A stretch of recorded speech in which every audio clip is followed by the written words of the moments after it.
ស្រងស្រានេះគឺរឿងស្នេហ៍ខ្ញុំពីអតីតរំភើបសប្បាយពេលបងអបរិតឲ្យលើជីវិតប្រជានៃ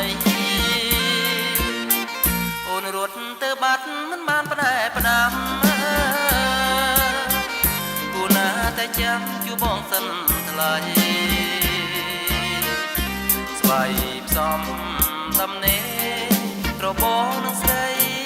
ព្រៀមស្វិននៃស្រីភ្លេចយើងហើយអូនជាក្តាមស្រែស្នេហ៍ប្រទីក្រុងតើបានយូរលងទេឬអូនអើយពេលមានសម្រងគេស្នេហ៍គៀកកាយចូលដល់ថ្ងៃក្រោយយ៉ាងណាទៅស្រីវ័យក្មេងចិត្តក្មេងលងលងដួងចិត្តណាលឿនលឿនជីវិតតាមគំនិតខ្លីបងខំកាត់ចិត្តមិនយំស្ដាយស្រី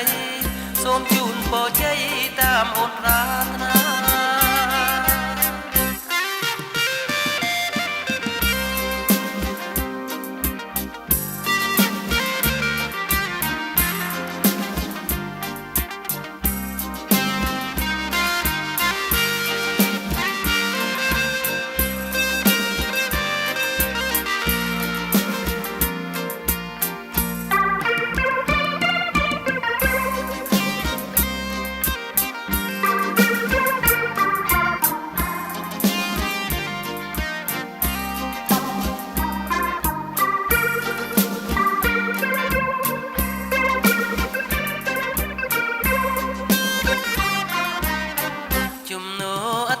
ធម្មជាតិស្រងស្រា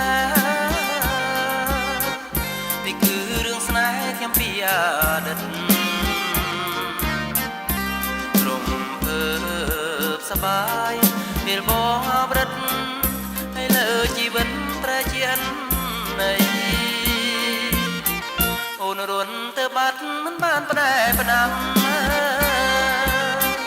គូណាតែចាំជួបបងសិនថ្លៃស្បៃផ្សំដំណេរក្របងនឹងស្រីព្រៀមស្វិតនៃស្រីភ្លេចយើងហើយអូនជាក្តាមស្រែស្នេហ៍ប្រទីក្រុងតើបានយូរលងទេឬអូនអើយពេលមានសម្រងគេស្នេហ៍គៀកកាយចូលដល់ថ្ងៃក្រោយយ៉ាងណាទៅស្រីវ័យក្មេងចិត្តក្មេងលងលងដួងចិត្តណាភ្លើតភ្លើនជីវិតតាមគំនិតខ្លីបងខំកាត់ចិត្តមិនយំស្ដាយស្រីសូមជូនពរជ័យតាមអូនប្រាថ្នា